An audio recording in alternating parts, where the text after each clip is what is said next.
Georgia and Tennessee.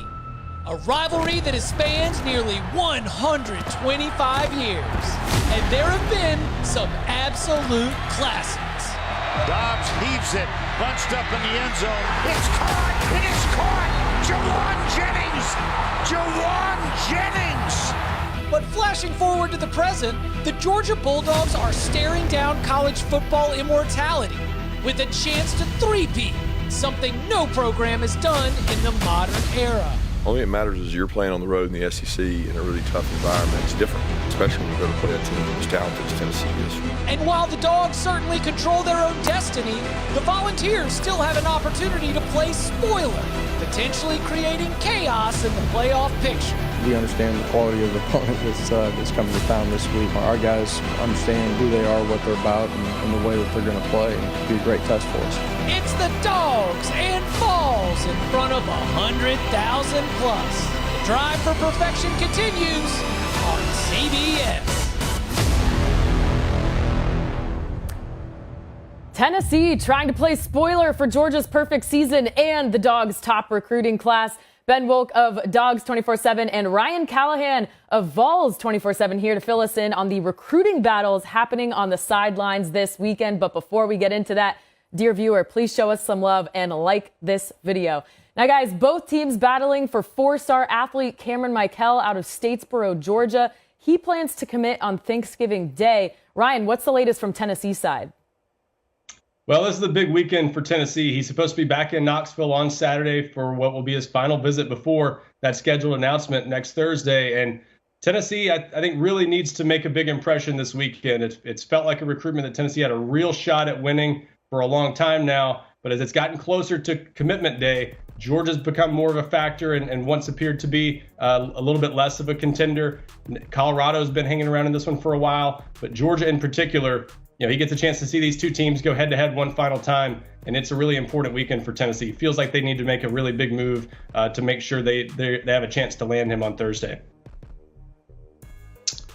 Cam is, I think all eyes in Athens, Georgia will be on Knoxville this weekend to see how Cam Mikell's visit goes. He was just in Athens for the Missouri game a couple of weekends ago. I think Georgia made a significant move while he was on that trip, and Georgia's certainly seeking more wide receivers, or at least one more wide receiver in the 2024 class. I think Tennessee's been in a really good spot for a really long time, so I think how this weekend goes will really dictate what that decision will be next Thursday. Ben, Nir Johnson flipped this commitment from Florida to Georgia. He's going to be staying in state. The Bulldogs got another top 100 player nationally. How did Kirby Smart pull this off? I think it took time. I think that when he committed to Florida earlier in the year, Florida was prioritizing him a little bit more. I think that they saw something in him before Georgia did. He's had a really good senior season, and I think that over the last few weeks, he's taken 2 game visits to Georgia. He took an official visit this past weekend, and I think that official visit, he saw what he needed to see to realize that Georgia hasn't necessarily landed all of the interior defensive line targets that they would like in this cycle, and so they needed, to prioritize him maybe more than they had. I think that they ramped things up over the last several weeks, months. I think that Florida's regression throughout the course of the year certainly did Georgia favors, and I think a really big athletic, physical pickup for Georgia on its interior defensive line.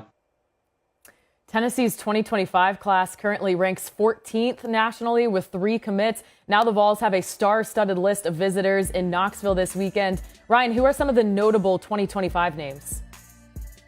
So some pretty big ones there, as you can see. David Sanders, the number 1 overall prospect in the 2025 class. He was at Tennessee this summer for a camp, now coming back to see his first game at Neyland Stadium. And Tennessee's kind of done a good job, I think, of emerging at least as a contender in that one since they got him on campus in June. So a real opportunity for Tennessee to establish itself as a legitimate factor in what's obviously a pretty big-time recruitment.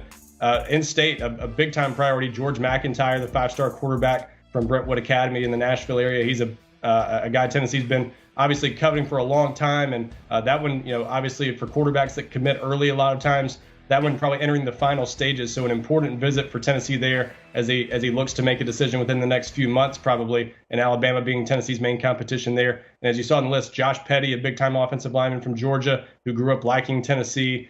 Just a ton of big-time players coming in this weekend and some guys that Tennessee would love to make a big impression on. This is kind of the weekend everything's been aimed toward for Tennessee in recruiting all season long. I've had guys tell me about planning to be at this game for about 6 months now. So Tennessee certainly wants to make the most of what should be and what already is a really impressive visitor list. It's a date that's been circled on a lot of calendars throughout the country, out west, in the Midwest, down south, obviously. Only 3 commitments for Tennessee right now in that 2025 class, a program that they are chasing. Georgia, number 2 in the rankings early on. Ben, how are the efforts in the 2025 class shaping up? Well, I mean, Ryan just mentioned a few names right there that I think stand out to Georgia as well. David Sanders. I think Georgia and Tennessee are probably in the best position for David Sanders right now. Josh Petty, a Georgia guy that was just mentioned by Ryan as well. I think that Georgia has the luxury of looking ahead to the 2025 cycle probably more than most because they have 28 commitments already in the 2024 class. So down the stretch, they have less things that they're working compared to most other schools. So they've started to look ahead. They've already got 8 guys committed in the 2025 cycle. A couple of guys coming off of visits for Georgia's most recent game. Zayden Walker, the number 1 inside linebacker. Also Elijah Griffin, number 1 defensive lineman in the class. Those are 2 in-state guys from South Georgia that Georgia has really, put the pressure on. I think that they're guys that probably have slightly different decision-making timelines. I think Zayden Walker is probably closer to making a decision. And I actually think that he'll release a top list of schools here in the next couple of days or so. I think Georgia will be firmly on that list. I think Georgia is probably in the best spot right now to land Zayden Walker as it currently stands. And the headliner on campus this weekend is the only uncommitted 5-star left in this year's cycle, and that's offensive lineman Jordan Seaton. It's an official visit for him and his second game day experience at Rocky Top. Ryan, what's the latest in his recruitment? Yeah, I think Tennessee's done a really nice job in his recruitment of becoming one of the top contenders. I think that really has a shot at landing him. They got him on campus, as you mentioned, back in late September for the South Carolina game. And I think before that visit, there was a real question as to how much of a factor Tennessee really was. Since that visit, it's really become, I think, the race has started to narrow down a little bit, but Tennessee has really emerged as one of the teams that has a legitimate shot. So this weekend, a huge opportunity with that official visit.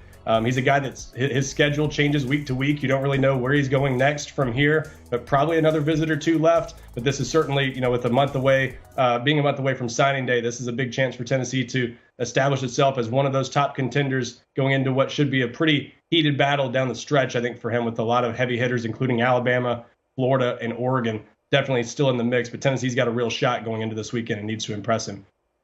Ben, one more Georgia question for you from our live chat. This comes from Shane Daniel. Thank you, Shane, for sending this in. Does it look like Georgia will get any more offensive weapons?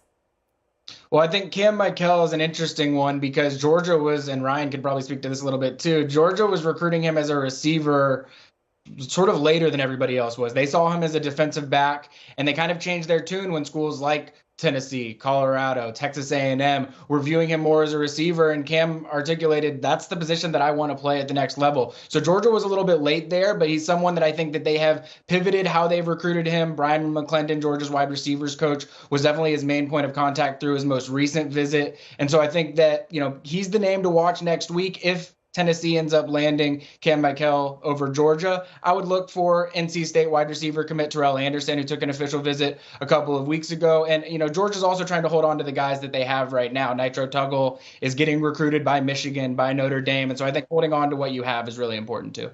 All right, great stuff, guys. Ben Wolk and Ryan Callahan with the latest. And for more on these teams, check out Dogs 24/7 and Vols247.com. They got you covered on all things Georgia and Tennessee.